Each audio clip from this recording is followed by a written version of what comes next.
Cette petite boîte haut perché, c'est un radar urbain dernière génération. Une vingtaine ont été installés dans la ville. Leur avantage, ils peuvent détecter plusieurs infractions en même temps, comme un excès de vitesse, le passage au feu rouge et l'utilisation du portable au volant. Seulement voilà, ils sont discrets, à tel point qu'on ne les remarque toujours pas, même un peu plus d'1 an après leur installation. J'ai pas fait attention.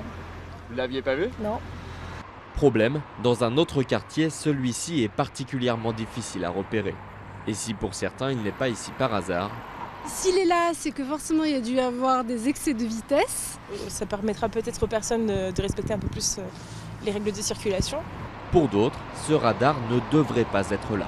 Quand on arrive de là, on ne le voit pas, surtout quand on est un peu pressé.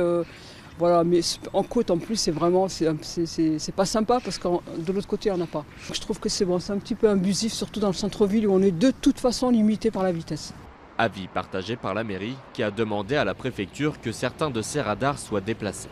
Oui à la sécurité routière, oui au respect des vitesses de circulation, mais non à la machine à cache des automobilistes. C'est important en effet que ces radars soient visibles et prévisibles pour que l'automobiliste puisse les anticiper et donc réduire la vitesse de circulation et surtout respecter les vitesses autorisées. Affaire à suivre donc. En attendant, attention, ces radars n'émettent pas non plus de flash. Alors, pour éviter les mauvaises surprises, mieux vaut respecter le code de la route.